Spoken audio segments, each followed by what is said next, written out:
इसमें ये नहीं है कोई मुझसे प्यार कर रहा है और वो मैं उस पर चीट कर रही हूँ, वो उस पर चीट कर रही है।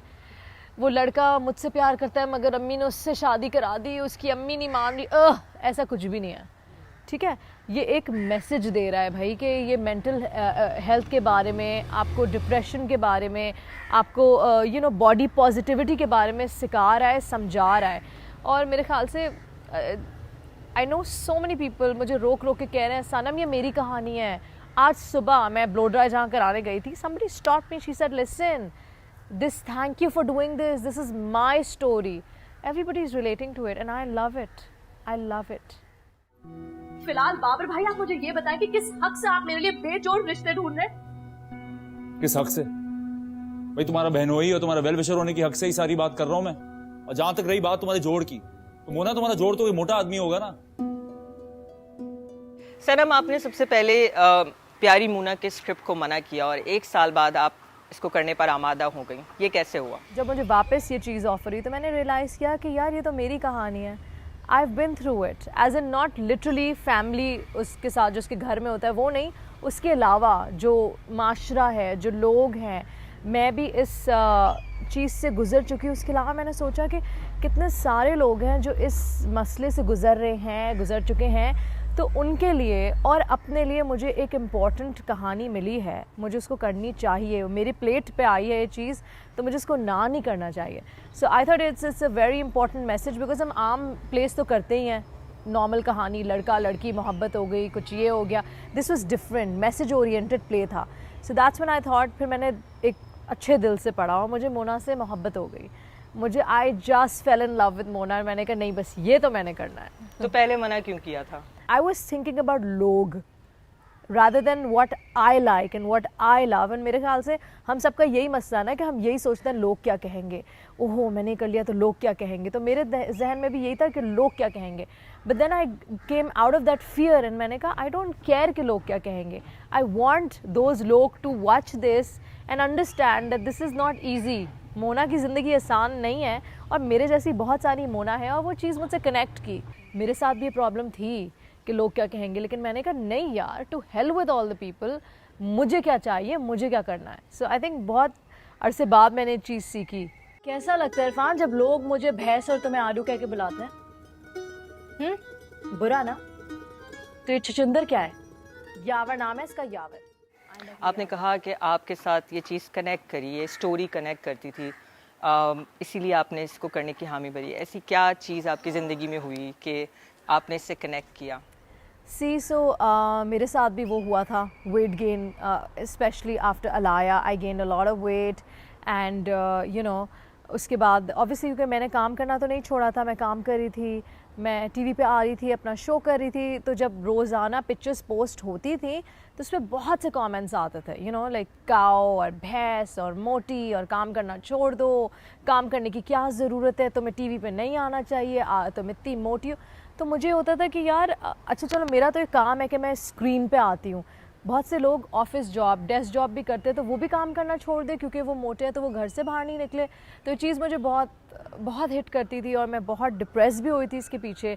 फिर माय हस्बैंड, मैंने उससे बात की, मैंने कहा मुझे नहीं करना। मैंने कितनी दफ़ा अपने बॉस को बोला कि मुझे काम नहीं करना Maimuna, I don't want to work, I don't know, I mean I was embarrassed because the way I looked. मुझे नहीं लगता कि किसी के पास इतना हक होना चाहिए कि वो आपको एम्बैरेस करे, आपको इनसिक्योर करे अपने आप से, तो मतलब इनसिक्योर करे। तो मैं अपने आप को देख के मिरर में मुझे नहीं मज़ा आता था, अपने अंदर खामियां निकालने लगी थी। तो लेकिन जब वो चीज़ से मैं गुजरी, उस फेज़ से गुजरी, बिकॉज ऑब्वियसली बहुत एक मुश्किल फेज़ था। You are a new mother, you don't know anything, postmortem depression, फिर लोगों की बातें सब मुझे हिट करी थी। बट फैमिली सपोर्ट इतना अच्छा था कि I got out of it. मेरे हस्बैंड ने बोला तुम वाहिद लड़की नहीं हो हुज़ हैड अ बेबी। मुल्क में, दुनिया भर में लोगों के बच्चे होते हैं, औरतों की बॉडीज़ चेंज होती हैं, you will get back in shape, don't worry, just be confident the way you are, you are beautiful.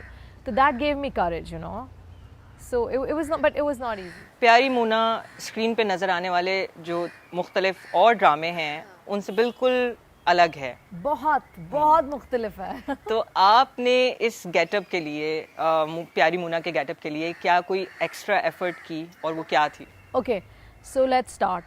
जब मैं गई तो मुझे बोला गया कि नहीं, हमें जो तुम हो इसमें 20 किलो ज़्यादा ऐड ऑन चाहिए। मैंने कहा 20 किलो?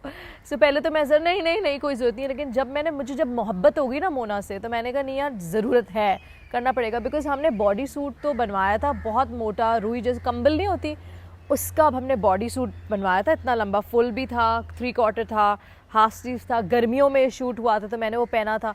तो हमने बहुत मल्टीपल ट्रायल्स किए। जब मैंने वो पहना टॉप टू बॉटम तो मेरा मुंह छोटा लगने लगा, मेरी बॉडी बड़ी लगने लगी। फिर हमने कहा कि नहीं भाई नहीं सनम, तुम्हें तो वज़न गेन करना पड़ेगा। मेरे डायरेक्टर ने कहा आपको वज़न गेन करना पड़ेगा वरना ये ना मैच नहीं कर रहा है। So I gained 5 kilos. It was not enough. Then I gained around 7 to 8. In total मैंने 7 से 8 किलो वज़न चढ़ाया, तब जाके मेरे डायरेक्टर खुश हुए। उन्होंने कहा अब मोना का शक्ल मोना लग रही है। तो ये मैंने किया।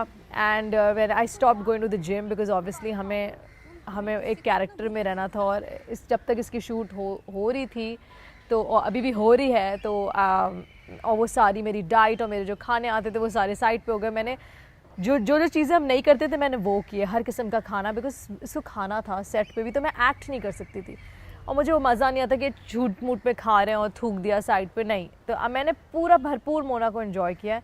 उसके अलावा मोना साइकिलिंग करती है, मोना साइकिल चलाती है, जीन्स के अंदर एक पैंट पहनी, और जब साइकिल आप करते हैं ना तो घुटना खिंच रहा है और टांगे खिंच रही हैं, बहुत ही अनकम्फर्टेबल था, but I pulled it of. मैंने बाइक चलाना सीखी, स्कूटी मुझे नहीं आती थी, और उसी वक्त मेरे हस्बैंड का हाथ टूटा था, तो he said don't you dare.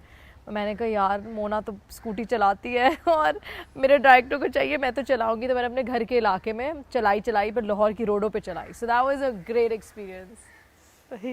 आपने भी खाने का जिक्र किया। लोगों का कहना है कि मोना हर सीन में तकरीबन खाती हुई नज़र आती है, तो जहां आप एक तरफ स्टीरियोटाइप तोड़ने की कोशिश कर रहे हैं, ख़त्म करने की कोशिश कर रहे हैं, वहीं आप इसे रीइंफोर्स भी कर रहे हैं। अच्छा, so I tell you what, Mona stress eating करती है, मोना इमोशनल ईटिंग करती है। और आप अगर ये कहेंगे कि नहीं ऐसा नहीं होता, ये बिल्कुल झूठ है, क्योंकि मैं टोटल इमोशनल ईटर हूँ, मैं स्ट्रेस ईटिंग करती हूँ। मुझे जब जब स्ट्रेस होता है मैं बात कर रही होंगी और मैं हूँ। सो मोना से मैं रिलेट करती हूँ, but yes you are right, आपको इसलिए भी लग रहा है क्योंकि वो 1 घंटे का स्लॉट है जिसमें दिन भी हो रही है, रात भी हो रही है, शाम भी आ रही है, आफ्टरनून स्नैक सब हो रहा है, तो वो आपके लिए 1 घंटे में of course it's too much, लेकिन मोना के लिए तो वो दिन भी हुई, वो रात भी हुई, वो शाम, उसके लिए तो पूरा दिन था ना वो। सो प्रॉब्ली स्क्रीन पे आप लोग को ज़्यादा इसलिए भी लगा। जानते हो तो हमारी सोसाइटी में लड़कों के लिए और लड़कियों के लिए बिल्कुल ही अलग मामलात होते हैं, इतना आसान नहीं होता। ये ना लड़के की भी रिक्वायरमेंट वही है, ठीक है। मुझे भी मेरे मुताबिक भी बहुत सारी बातें सुनने को मिली हैं और कई लड़की वालों ने मुझे रिजेक्ट भी किया है। Really? वैसे मैं ये सोची थी कितना फनी है ना, तुम वाहिद लड़के होगे जिसको लड़की वाले देखने आ रहे हैं। मोहम्मद हम्बल के साथ आपकी जो फ्रेंडशिप दिखाई है, लाहौर की सड़कों पर आप उनके साथ स्कूटी पे हैं, खारी पी रही हैं, तफरीह कर रही हैं, आपने भी बताया कि आपने स्कूटी चलाना सीखी, तो ये सारा एक्सपीरियंस कैसा रहा? इट वॉज अमेजिंग, बहुत मज़ा आया था लाहौर में, और सड़कों पे तो मुझे कोई पहचान भी नहीं रहा था, तो मुझे इतनी हंसी आ रही थी। हम्बल को सब पहचान रहे थे, कोई मुझे पहचान ही नहीं रहा था। इतनी क्यूट सी मोटी सी, हाथ में कॉर्नेटो, चश्मे लगाए हुए, अजीब किस्म के बटन डाउन शर्ट, जो मैं नहीं हूँ वो मैं बनी हुई थी, तो मुझे बड़ा मज़ा आ रहा था। और मैं हम्बल के पीछे भी बैठी थी, और मैं भी जब स्कूटी चलाई थी तो हम्बल पीछे बैठे थे, तो वो मेरे लिए बड़ा एक चैलेंजिंग था। तो मैं अली को कह रही थी कि अली देखो यहाँ तक तो ठीक थी कि तुमने मुझे कहा कि स्कूटी चलाओ, ये तो नहीं कहा था किसी और को लेके भी चलानी है, वो भी इतने दोनों भारी भारी। So humble is amazing, he is really cute, he is a great actor also. हमारी सोसाइटी में लड़कियों के एक बच्चे के बाप से या एक से ज़ायद बच्चों के बाप से शादी करने का मामला भी जो है वो काफ़ी स्टीरियोटाइप है।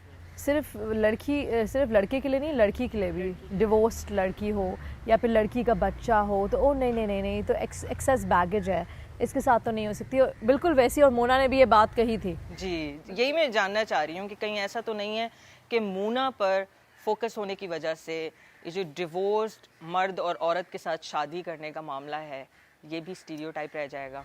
एक्चुअली हुआ ये है कि मोना ने वो बात क्यों की थी, इसलिए क्योंकि मोना को ये बात, उन्होंने जो मोना के घर वाले हैं ना, उन्होंने एफर्ट नहीं किया कि मोना के लिए कोई मोना जैसा ढूंढे या जैसा मोना की जैसी पर्सनालिटी है, वो चाह रहे थे कि बस मोना की शादी हो जाए।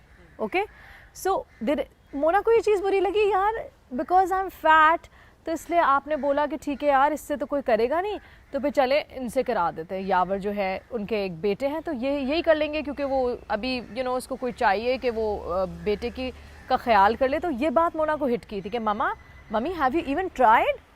मीडिया इंडस्ट्री जो है वो काफ़ी कम्पेटिटिव है। वेट को लेकर आपके ख्याल में किस तरह के प्रेशर्स होते हैं? Well, obviously they're supposed to look stunning and beautiful all the time, and they're supposed to maintain, and they should, क्योंकि ये उनका काम है, देखिए उनको करना भी चाहिए, लेकिन इसको ना अपने ऊपर हावी नहीं करना चाहिए। पहली बात, यहाँ ओवर साइज मेन स्ट्रीम, मतलब मुझे तो इतने ओवर साइज एक्टर्स नहीं नज़र आते, और हाँ कुछ थे, कुछ हैं बहुत अच्छे एक्टर्स। और देखिए यहाँ क्योंकि हमारी इंडस्ट्री रिलेटिवली नई है, ठीक है, तो और डिज़ाइन आई फील बिल्कुल जब कोई स्किनी होता है, जब कोई उनके मॉडल साइज़ के कपड़ों में फ़िट आ जाता है, स्टाइलिस्ट भी खुश होते हैं, एक्स्ट्रा एफर्ट नहीं करनी पड़ती, और जब कोई ओवर साइज़ होता है ऑब्वियसली उसके लिए कोई चीज़ क्रिएट होती है। So I don't think nobody wants to go through that hassle, and I been through it, I know. So it is tough to get close. बहुत मुश्किल है कि आप किसी स्टाइलिस्ट को बोलें मुझे स्टाइल करो, स्टाइलिस्ट खुशी खुशी करे, कुछ करते हैं, कुछ इतना they want to be very sure about what they doing, they don't want कि यार पता नहीं, उनको उनके साथ काम करना है जिनके साथ उनको पता है कि मुझे पता है मेरी चीज़ अच्छी लगेगी, ख़त्म। So easy, it's so easy. या यू राइट, ऐसा होता है, बिल्कुल होता है। प्यारी मोना करने के बाद आपको खुद में क्या तब्दीली महसूस होती है? मैं बहुत कॉन्फिडेंट फील करती हूँ प्यारी मोना करने के बाद।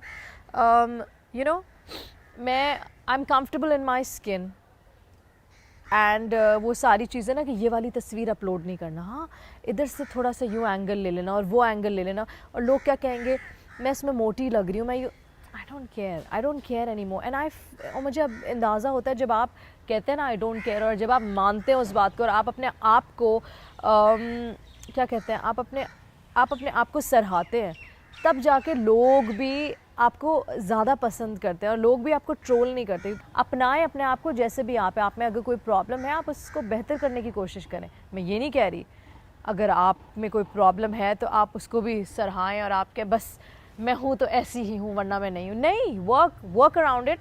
लेकिन इनसिक्योर होने की बिल्कुल ज़रूरत नहीं है। जितना आप इनसिक्योर होंगे दुनिया आपको उतना इनसिक्योर करेगी, और ये मैं देख चुकी हूँ, मैं एक्सपीरियंस कर चुकी हूँ।